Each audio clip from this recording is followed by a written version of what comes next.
มีอ่างล้างมีอันล้างถ้วยมีจักรล้างถ้วยโอ้มีจักรซักผ้าอีกโอ้ผู้ใดมานี่นะมาเซาตัวนี้เด้อมีแต่แค่$50 1,500ปลายมีไมโครเวฟอีกเมืองไทยนี่ถือว่าคันยกให้อันดับหนึ่งอีหลีเลยทั้งสิบอลอยู่บอลกินบอลยากบอลกินก็คิดว่าสิแม่นอันดับหนึ่งเพราะว่ามันมีครบทุกประเภทเด้สิมีอาหารต่างชาติอาหารลาวไทยอาหารต่างชาติมีครบแปลว่ายกให้นัมเบอร์หนึ่งอันนี้ลาวบ่นี่ Little ลาว Little ลาว Little ลาวโอ้อันนี้งามเข้ามาLittle ลาวจะกินลาวอาหารลาวโอ้มีตำบักหุ่งตำบักสลีแล้วก็แกงอ้อม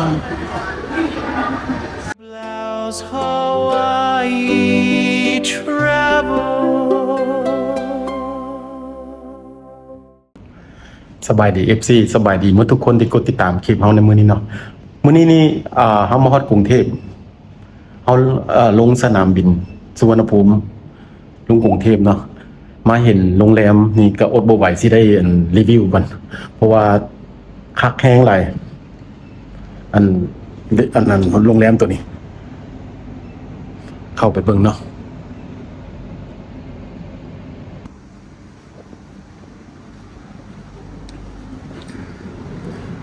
อันนี้หลังจากลงสนามบินมาแล้วก็มาตันเซาเบิ่งซื่อๆโรงแรมนี่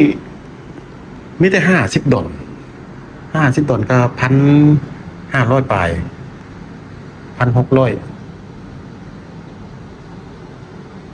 เบิ่งเด้อไฟอันนี้ไฟบ่ไฟอยู่ไส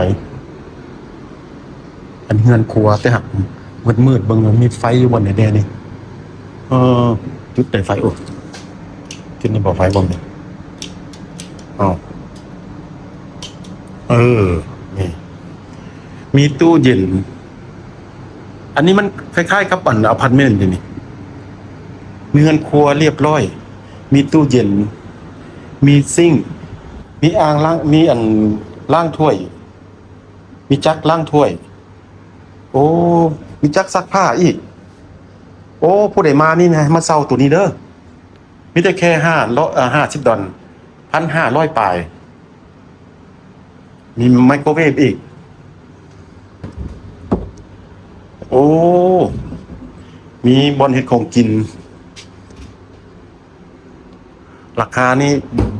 ใส่บ่ได้แล้วถ้วยบวงอยู่เทิงนี้อันนี้มันภาคเฮือนครัวภาคโซนเฮือนครัวนี่โอ้วันนี้เพิ่นสิมีหยังได้ให้มีศอกมีบวงผู้ใดได้มาอันนั้นเซาไว้ดนๆนี่มาเซาอยู่นี่เด้อเพราะว่าข้างนอกมันก็มีร้านหลายร้านสิไปถ่ายให้เบิ่งเด้อจักหน่อยเด้ออันนี้เข้ามาเบิ่งอันบ่อนเฮาเซาอยู่ซื่อๆก็บ่ฮู้ว่ามันสิใหญ่ถึงขั้นนี้เฮาเซามีแต่เอาราคาประมาณ1,500ปลายจังซี่นะเฮาก็บ่คิดว่ามันสิใหญ่ถึงขั้นนี้อันนี้ย่างเข้ามาปั๊บก็เป็นห้องน้ำโอ้บ่อนอาบน้ำอันนี้บ่อนอาบน้ำอันนี้อ่าง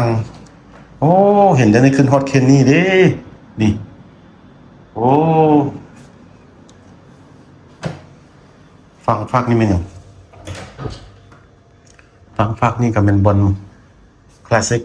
บนไว้เสื้อผ้าแล้วก็ซอดไปหาห้องนอนก็เป็นห้องต่างหากเลยนี่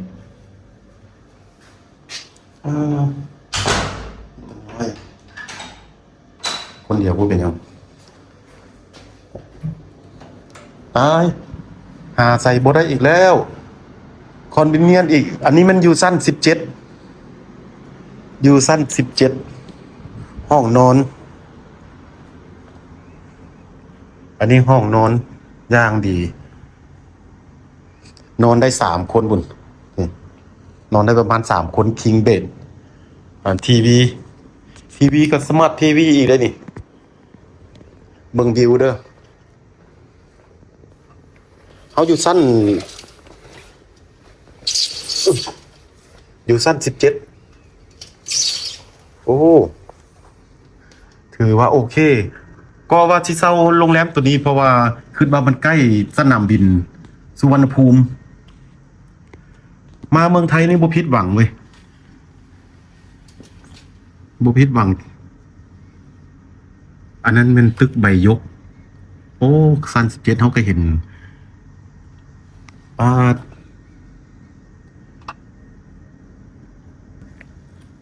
เมืองไทยนี่ถือว่าคันยกให้อันดับ1อีหลีเลยทั้งสิบอลอยู่บอลกินบอลยากบอลกินก็คิดว่าสิแม่นอันดับ1เพราะว่ามันมีครบทุกประเภทเด้สิมีอาหารต่างชาติอาหารลาวไทยอาหารต่างชาติมีครบแปลว่ายกให้นัมเบอร์1คันบอลอื่นก็มีแต่อาหารของประเทศเขาไผมันคันบอลอื่นน่ะแต่บ่ได้มีครบแบบนี้อันนี้มันเสบียงโอ้มีระเบียงอีกว่ามีครบเทื่อหน้าผู้ใดได้มากรุงเทพอย่าลืม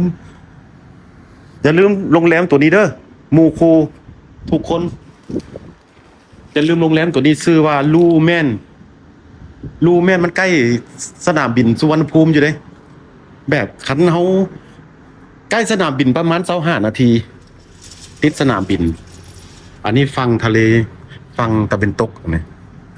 แล้วมาคอยเบิ่งตะวันตกดินก็ได้นี่เวลาเขานั่งเปิดอันนี้เปิดเฮือนครัว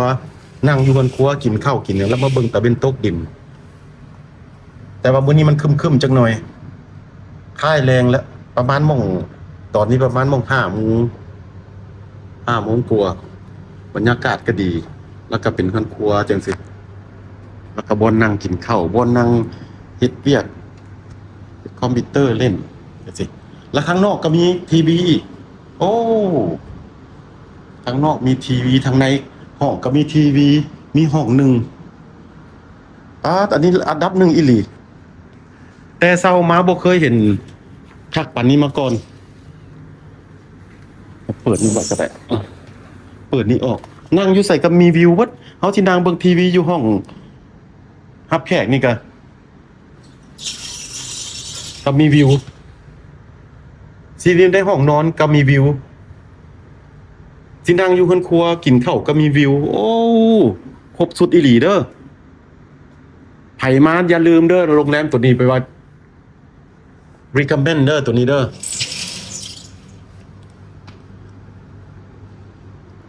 อย่าลืมโรงแรมตัวนี้ลูเมนศรีนครินทร์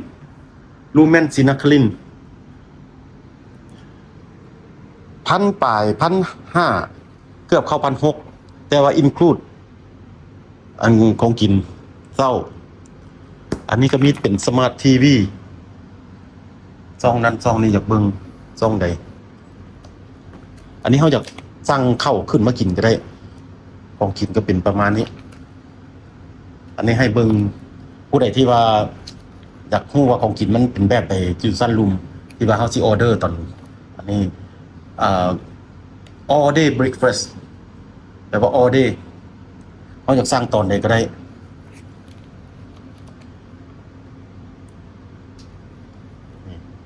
เป็นสเต็ก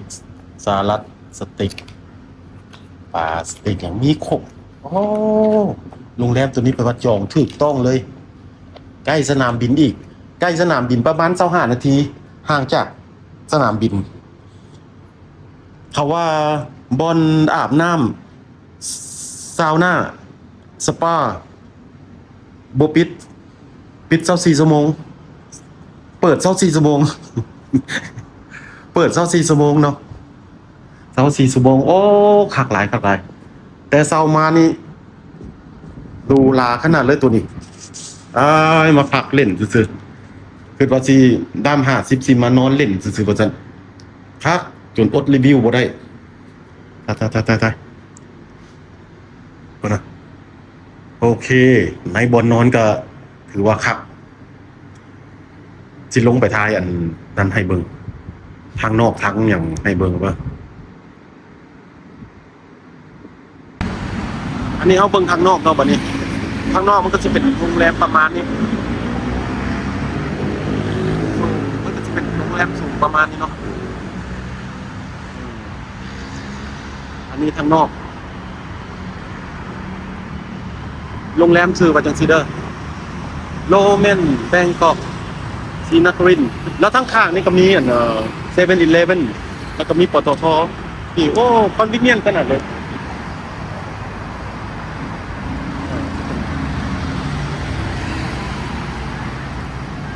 เป็นคอนเวเนียนต์เติมแล้วก็ติดกับเซ็นทรัลอีกอันนั้นมันเซ็นทรัลแล้วก็ฟังนั่นก็เป็นบอนนี่รถไฟสิพาไปเที่ยวเนาะอันนี้เขาที่ย่างไปเป็นรถไฟ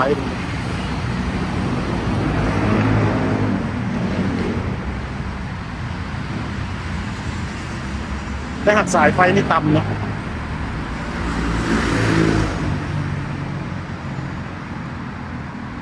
ฝั่งนั้นก็มีสตาร์บัค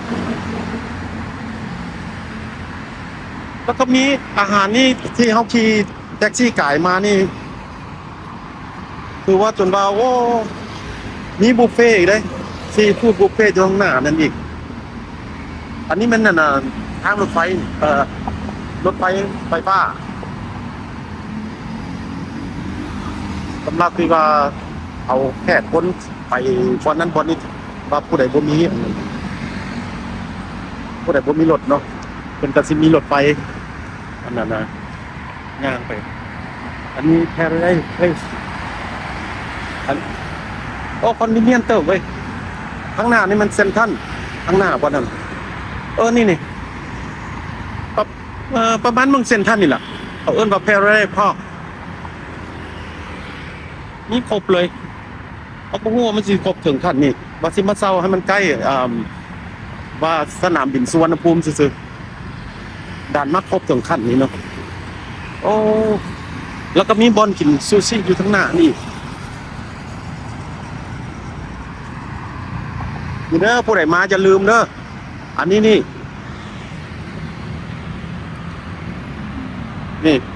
โรงแรมดูแม่นบ่แม่นเฮอเด้อเอามากรุงเทพหลายเทื่อหลายทีไปเซาบ่อนใดก็บ่คักพ่อบ่อนนี่มีห้างเต็มแล้วก็ห้องนั่นก็บักคักเลยห้องน่ะก็คือเห็นนั่นแหละคือถ่ายให้เบิ่งกันทำดีนั่นแหละห้องน่ะราคาก็ยอมเยา50 บาทดอลลาร์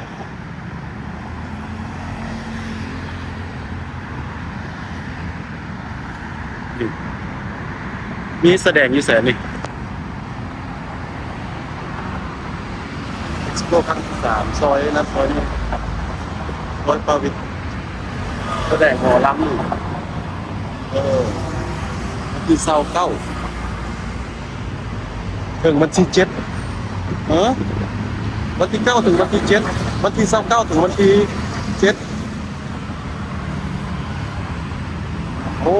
บ่ทันฮอดวันที่7เด้อนี่อันนี้เขาก็ย่างมาซื่อๆเด้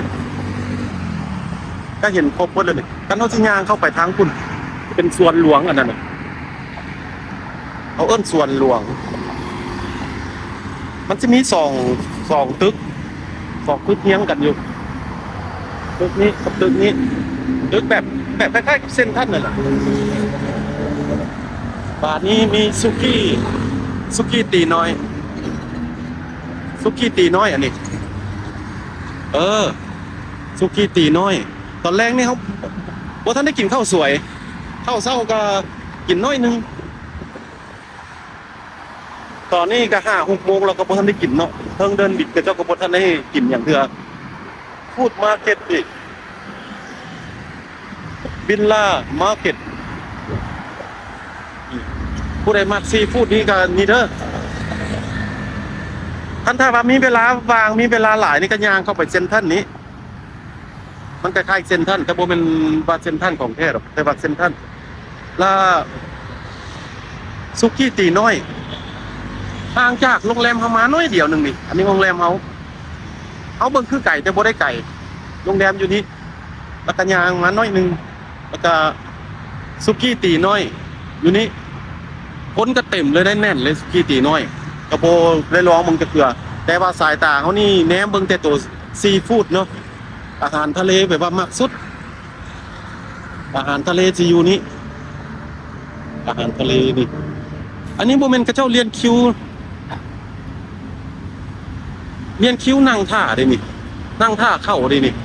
โอ้ว้าอยู่กรุงเทพนี่พี่ลึกอาหารนี่หลากหลายก็ยังได้ท่าว่าผู้ใดดังนี่ห้านใดดังนี่ได้นั่งท่าเป็นเนื้อเป็นเต็มผู้นั้นนั่งท่านะจักชั่วโมงสิได้กินสุกี้ตีน้อยเขาเอิ้นอันนี้นี่ซีฟู้ดเป็นเผาอ้าวโอแมนนี่ซีฟู้ดเป็นเผาคือบ่เห็นอ๋อ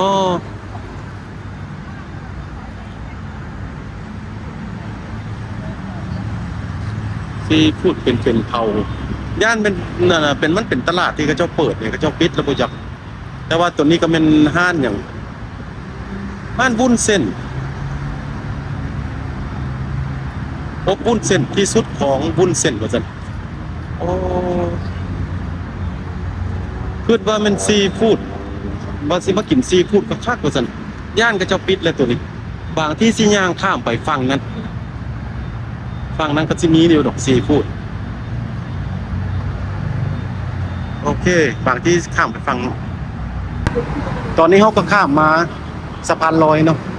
สิมาฝั่งนี้มาฝั่งนั่นน่ะ Paradise Park โรงแรมเฮาก็บ่ใกล้ก็บ่ไกลย่างมาจากนั่นโรงแรมเฮาอยู่นั่นย่างมานี่มากินข้าวหิวข้าวสิย่างมาเบิ่งซอกเบิ่งว่าเขาเจ้าขายบุฟเฟ่ต์ซีฟู้ดบ่แล้วมีหยังเท่าไหร่เพราะว่าบ่ได้กินข้าวแต่เช้าพุ่น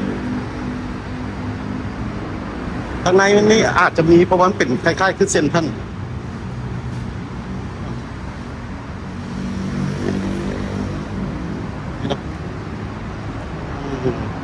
ร้านอาหารก็หลายเติบส่วนหลายก็เป็นหมูกระทะไปจังซั่นโอ้คอนวิเนียนเด้อคอนวิเนียนมาเซาถือที่ถือทางแล้วนี่นะย่างเข้ามาในห้างมาเบิ่งจักเล็กจักน้อยว่ามีขายกันอย่างเด้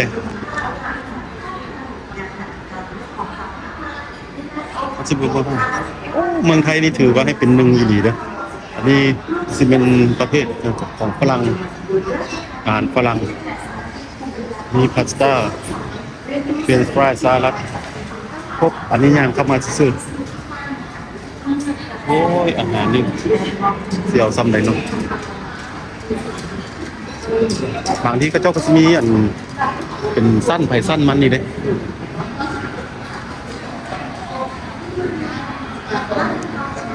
ก็จะเฮ็ดอย่างนี้ไปเบิ่งนี่ก่อน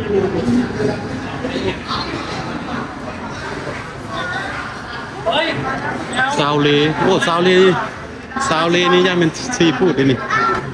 อ้าวอันนี้ลาวบ่นี่ลิตเติ้ลลาวเลโดลาวโอ้อันนี้งามเข้ามาเลโดลาวแล้วกินลาวอาหารลาวโอ้มีตำบักหุ่งตำบักสลีแล้วก็แกงออมมีแกงน้องไม้โอ้อันนี้ลาวแท้ๆอันนี้มีจุ่มปลาจุ่มอย่างเลโดลาวโอ้อาหารก็จะเลโดลาวก็จะมีประมาณนี้อันนี้ท่านอยากกินอาหารลาวแต่ว่าเฮามามื้อนี้ว่าอยากหาวิธีซอกกินอาหารทะเลเด้เนาะทะเลอันนี้ซาวเลซีฟู้ดซีนี้ซีฟู้ดแบบใดซาวเลซีฟู้ดส่วนหลังเป็นกระปู จะมีอาหารฝรั่งป่นอยู่ฝรั่งป่นแล้วก็มีปลาทูอันนี้เขามาเบิ่งคร่าวๆอาหารกระเจ้าเนาะแต่ว่าเมนูก็เป็นประมาณนี้เนาะเขาเบิ่งเมนูไปเลยเขาทำนี้อย่างเดียวซาวเลซีฟู้ดซีมิป่าสำหรับซีมิป่า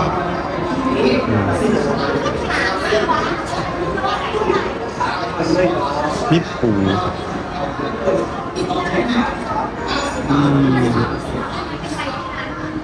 ก็บ่ได้แพงเลย479แล้วก็ตัวปูแม่น้ำเผาโอ้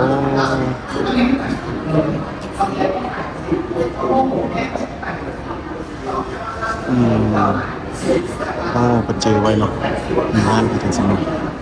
อันนี้ซาวเลยอาหารตามสั่งอันนี้อาหารตามสั่งหรืออาหารนั่นเองก็จะมันอาหารตามสั่งเพราะว่าเขาจะบดเขียนว่าบุฟเฟ่บางที่เขาไปทางหน้าก็น้อยนึงบางที่มีห้านดีกว่านี้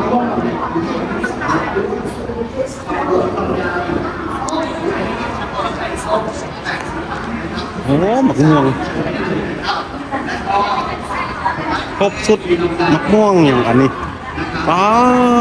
หมักม่วงอย่างมันว่าไงเท่านี้โอ้หมักม่วงอย่างมันว่าไงแท้หมักม่วงอีเมลว่าใหญ่ก็ยังบ่ใหญ่ถึงขันเลยเนาะหมักม่วงงาแดดงาช่างม่วงงาช่างแดดกิโลละ50 บาทนี่โอ้อันนั้นย่ามันเขียวเสวยคุณสามารถช้อปปิ้ง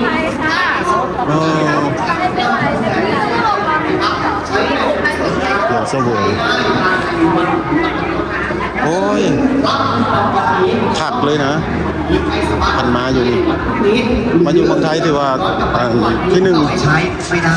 นะครับยกให้เป็นที่หนึ่งได้รับวันนี้แล้วนำไปช้อปปิ้งได้เลยนะครับเริ่มต้นที่คูปอง100 บาทจำนวน10 ใบกันก่อนมาเรามาถามกันเลยดีกว่านะครับสถานที่ท่องเที่ยวนะครับเด่นๆของจังหวัดลำพูนมีอะไรบ้างใครตอบได้ยกมือเลยตอบว่าวัดพระธาตุหินคุณชัยมาหริคุณชัยถูกต้องรับไปเลยนะครับอีกหนึ่งท่านตอบว่าอะไรเอ่ยน้ำตกอะไรนะครับน้ำตกเวียงแก้วน้ำตกเวียงแก้วถูกต้องนะครับไปต่อกันที่ช่วงต่อไปคำถามต่อไปนะครับง่ายๆเลยอยากจะทราบว่าลำไยนะครับปลูกที่ลำพูนของเราเนี่ยอร่อยมากอยากจะทราบว่ามีลำไยมีส้มโอ้ส้มนี่แบบอาหารเชียงใหม่ได้นี่เชียงใหม่ลำพูนลำไยสีทองครับถูกต้องนะครับนะครับอีกหนึ่งท่านที่ผิดนะครับลำไยอะไรเลยอีดอกถูกต้องใส่อั่วผู้หญิงครับต่ออะไรเป็นเงินหนักห่อหมกซีฟู้ดห่อหมกข้าวไข่ต่อ30 บาทอันละ30 บาทโอ้ถือเถอะ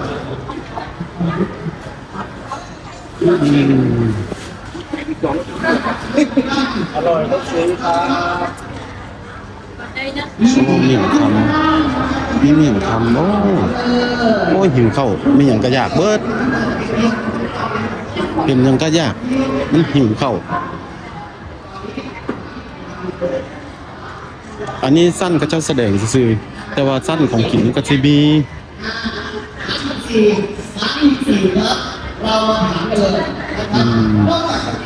อันนี้มีอันกล้วยที่ถาม security มันเลย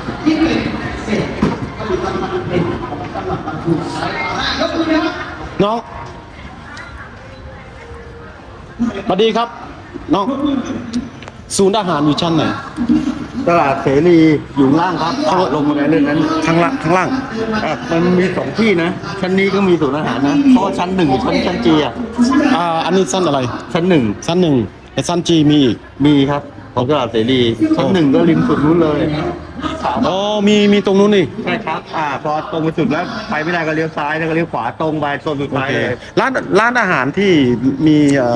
อาหารทะเลอะ อาหารทะเล อาหารทะเลอะตรงนี้มีไหมหรือว่า ทะเลอาหารทะเลตรงนี้มันจะเป็นแบบร้านก๋วยเตี๋ยวร้านอะไรพวกนี้พี่ อ๋อเ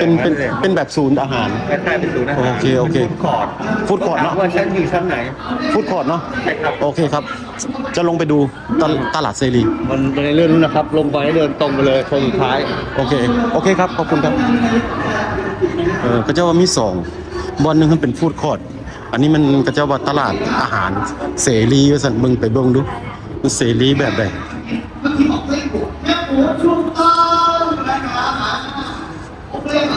แต่ว่าหิวข้าวก็สิลองไปเบิ่งหาอาหารได้ถือใจจึงเขาจะกิน ก็ถือใจหลายเกือบทุกร้านนั่นแหละแต่ว่าสิเอาตัวที่หนึ่งเลย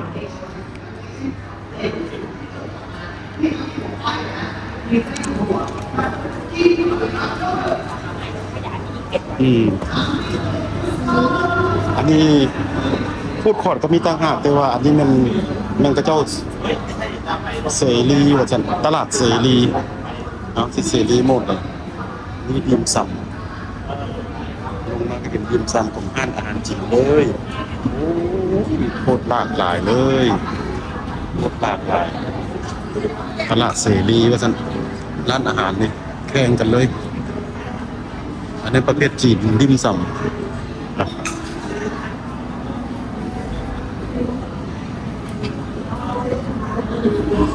โอ้สมก็เจ้าว่าเสรีเนาะขายทุกอย่างเลยขายทุกอย่างข้าวเถื่ออันนี้ขายของกินซุปเป็นถุง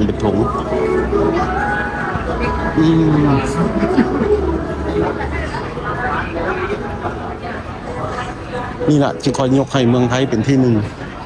ครบจะกินอาหารประเภทใดจะกินฝรั่งบ่ของฝรั่งจะกินของไทยบ่โคตรครบจะกินของลาวก็อยู่เจนั่นเมื่อกี้นี่ตำบักหุ่งอันนี้อาหารฝรั่งโอ้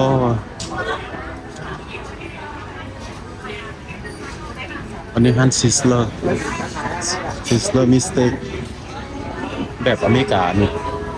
โอ้ยอย่ากินแบบอเมริกาอย่ากินแบบชนิดใดมีหมดนะนี่อันนี้อย่ากินแบบคิทเช่นเป็นมีนี่ถังทะเล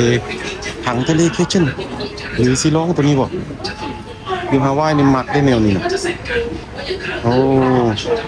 ถังทะเลนี่เมาอันนี้บุฟเฟ่นี่อยู่ในซิสเลอร์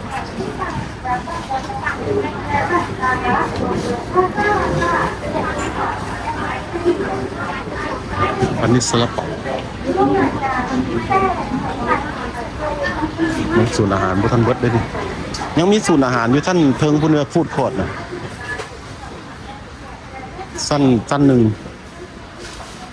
อันนี้ขายแบบเสรีเป็นว่า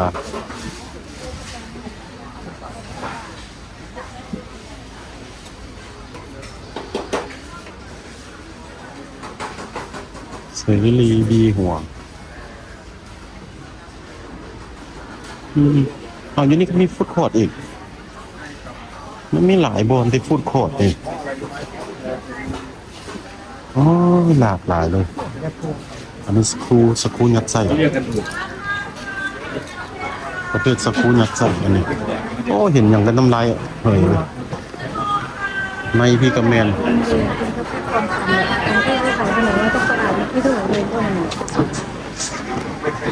พูดหลากหลาย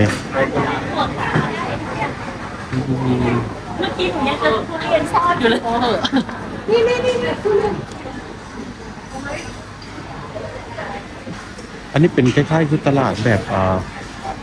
ตลาดแบบอยู่ข้างบิ๊กซี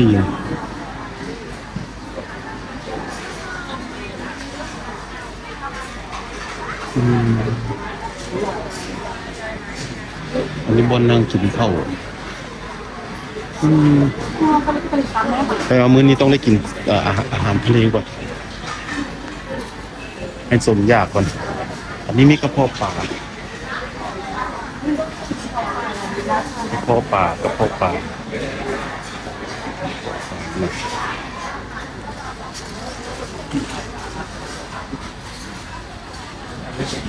ปลา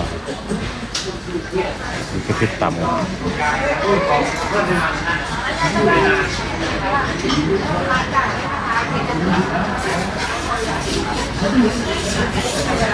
มากอย่าง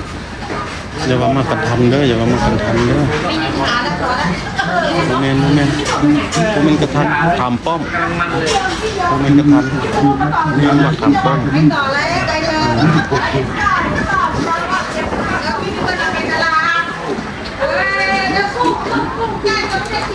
อันนี้อาหาร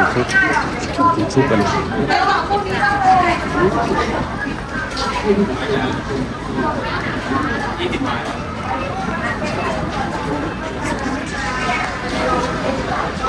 โอ้ยเลือกกินสนุกหมูข้าวมันไก่ประเภทหมักไหม้มากอย่างนี้สมมากหมักไหม้อันเมืองฮาวายนี่แล้วเลยหาซอกกินกับมีอยู่แต่หักแพงอันนี้ข้าวมันไก่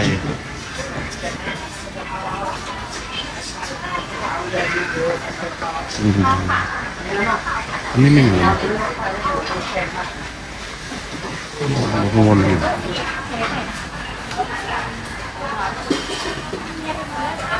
หัวหลวงเป็นกล้วยจับล้วนที่เป็นข้าวเปียกเลยนี่ประเภทข้าวเปียกข้าวเปียกกล้วยจับล้วนครบตอนเช้าคันบ่ทันขึ้นนวลใบนี่สิแล่นมากินนี่ซะบ่ต้มเลือดหมู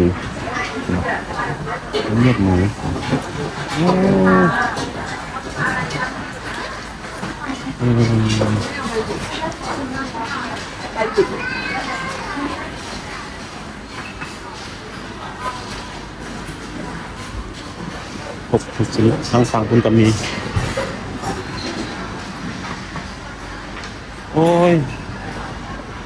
ผู้ใดมีเงินมีอย่างนี้ง่ายมาอยู่บ้านเฮาเด้อแล้วมันครบอีหลีไปอุดไปยากอาหารอยู่ต่างประเทศ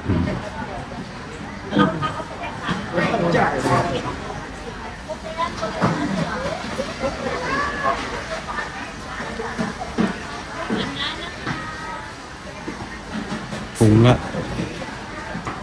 100 บาทตัวเรียนบนไหนก็มีเนาะ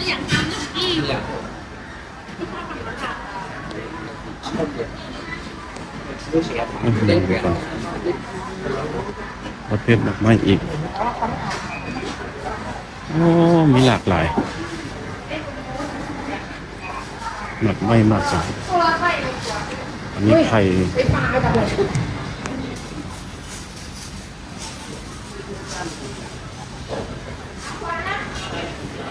ถ้าว่ากินแท้เขาจะไปกินอยู่ร้านอาหารทะเลทางทะเล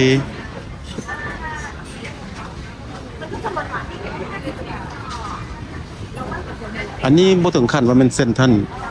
เพิ่งขั้นซ้ำกันกับอันนั้นบิ๊กซี่โลตัสไปครับของกินนี่โอ้บ่ให้เว้าเลยเหลือเฟือ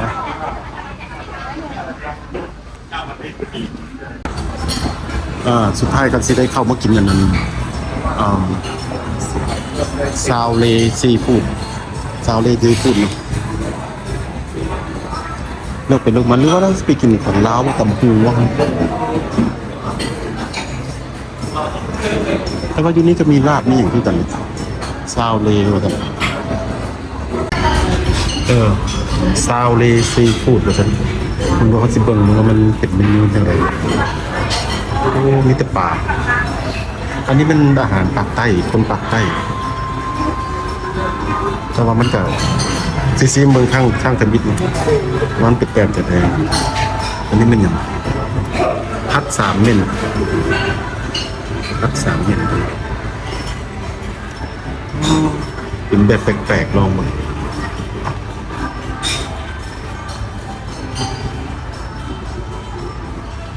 ปูผัดปู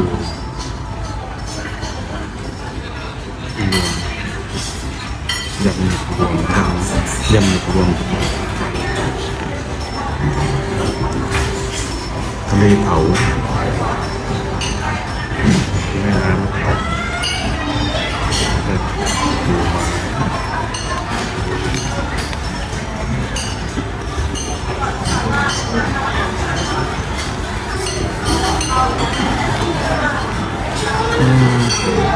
อันนี้มาเบิ่งเมนูของ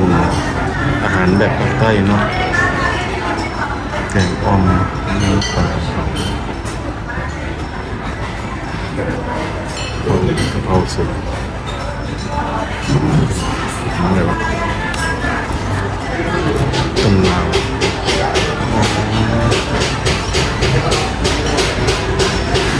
นี่ตัวปู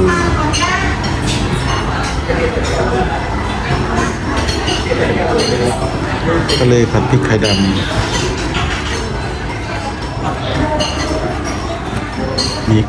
มีกั้ง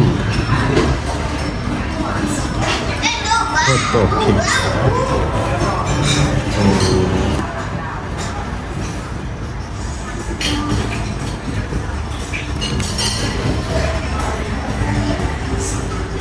โอ้ลาวจำยังไงได้บ้านี่ตายมันสบายไขมันขึ้นจึงได้แนวนี้มีแต่แนวเป็นตะยากเท่านั้นโอ้ส้มตำโอ้อันนี้มันไปทางลาวอยู่ได้นี่นะข้าเจ้าเป็นห้านเดียวกันเลยส้มตำและยำเลตนลาวเนี่ยโอ้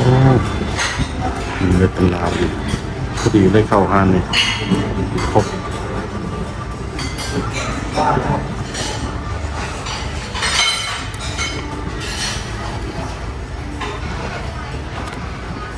โอ้อันนี้ลาวเมนูของลาวเด่น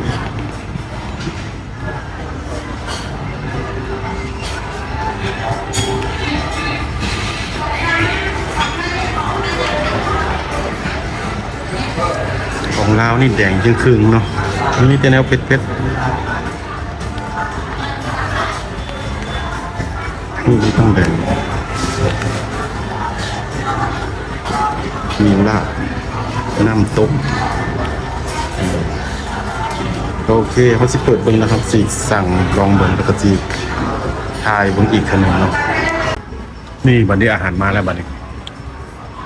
มันมีอันนะปูม่าพัดพริกไทยดำแล้วก็สเต็กแล้วก็น้ำตกตำม่วงพัดปูพัดเข้าปูเข้าพัดปูมึงตำม่วนนี่ก็ที่มึงคำนึงแซ่บๆเลยตำม่วนอะไร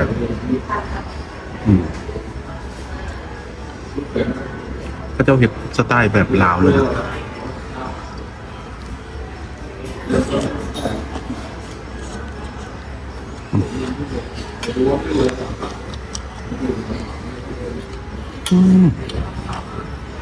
โอ้ตำมั่วก็เจ้าแซ่บเว้ยเขาหลายคนต่ำก็ยังบ่ทอนี่เด็กคือว่าทางไทยก็เจ้าต่ำสิบ่แซ่บป่านนี้น้ำบักดำๆอันนี้ก็เนี่ยมันเขาจะเป็นออริจินอลเขาเจ้าเสร็จไปแล้วเนาะทุกร้านต่ำมั่วอยู่บนไหนก็เจ้ากระซีใช้สไตล์แบบเดียวกัน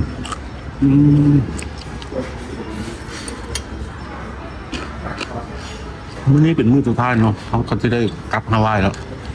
เขาก็เลยจัดให้ว่าเอาซีฟู้ดสเต็กสิ่งที่ว่าหากินยากอยู่บ้านเขาเนาะ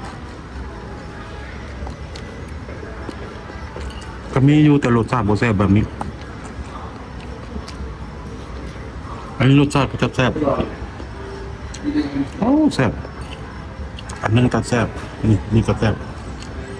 ปูมากพัดพริกไทยดำอันนี้น้ำตุ๊ก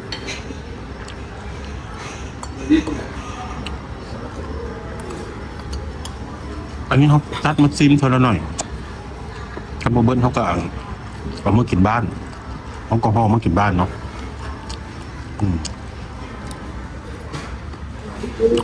ยุดนะเขาอยากซิมให้มันเบิดซื่อๆเขาอยากซิมมาตัวอันตัวแนวบ่ว่าเขากินหลายเนาะกินน้อยเดียวกินหลายบ่ได้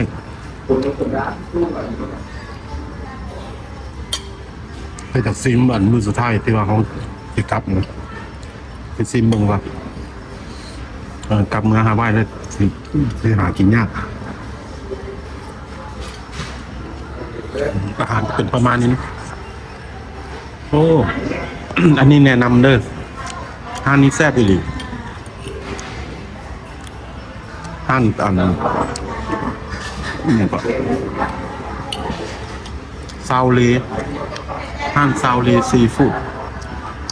ห้านซาวเลซีฟู้ดป่นครับเลโตลาวก็เจ้าสองห้านใจกันเลโตลาวแนะนำเด้อรสชาติแซ่บอีหลีธรรมดาบ่แม่นเนินจากสร้างหลายนะสร้างพิษตะกี้นี่เห็นนั่นเนื้อย่างเนาะเป็นสเต็กแล้วมาเห็นน้ำตกเนื้อย่างว่าเอาอันเดียวซั่นเขาเจ้าเลยให้เองเขาเจ้าอาจจะบ่เข้าใจเอาเว้าเนาะเบิ่นว่าสร้างหลายเนาะก็เลยทั้งเนื้อย่างทั้งสเต็กพร้อมทั้งอันซีน้ำตกของธรรมดาเอาแนวละอันก็ยากมามือสุดท้ายมือเดียวตอนนี้หลังจากกินข้าวแล้วก็สิกลับไปโรงแรมคืนโรงแรมตาอยู่ทางหลังเนาะทางหลังก็สิได้กลับเข้าไปคืนเพราะว่าอยู่โรงแรมมันก็เจ้าก็มีอันนั้นน่ะซาวน่าแล้วก็มีสปา24 ชั่วโมงเนาะ24 hour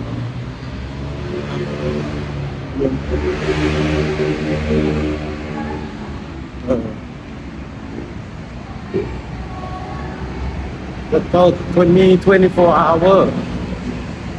ห้องสปา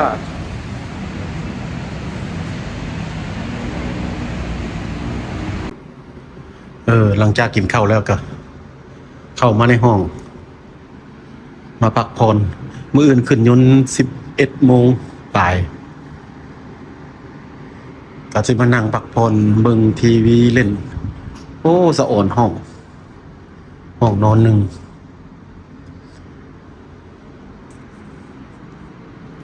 วิวตรงฝากนี่งามเลยคอนเวเนียนเติบแต่ตึกอยู่แถวนี้ก็บ่หลายบ่สูงหลายคือสิแม่นบนนอกเลยนะอยู่นี่แม่นบ้านหนองบอนว่าซั่นหนองบอนคุ้มหนองบอนมีครบเลยที่มันไฟทุกชนิดครบอาหารนี้โอ้กินอิ่มมาแล้วก็เจ้ามีสวิมพูลก็เจ้าเปิด24 ชั่วโมงก็มีโอกาสลงไปเล่นแล้วก็บอกเย็นเลยโอ้บอลไหนก็สิบ่ทอตัวนี้ดอก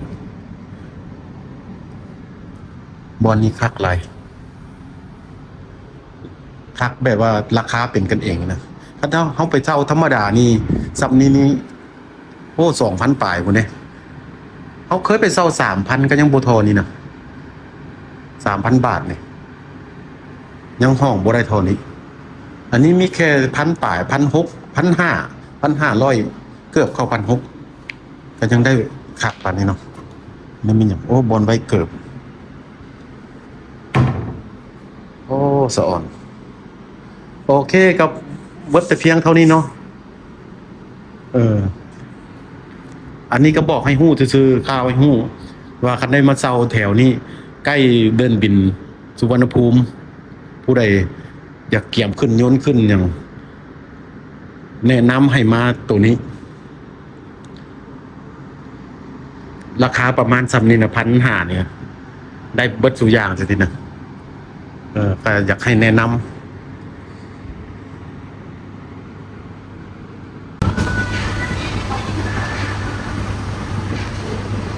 อันนี้6:30ตื่นมาตอนเช้า อยู่โรงแรมลูน่าอาหารเช้ามันก็มีประมาณนี้เนาะรีวิวสักก่อนเช้ามีนมมีซูชิ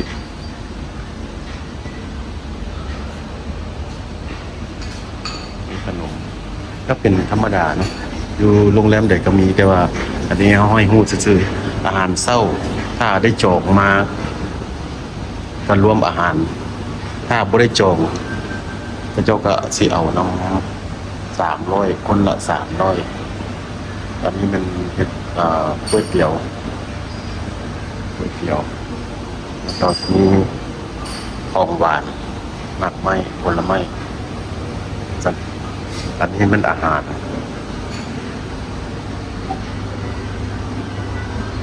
โรงแรมลูน่าเด้อ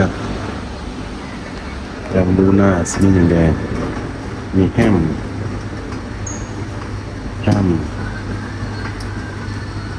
ฮอทดอก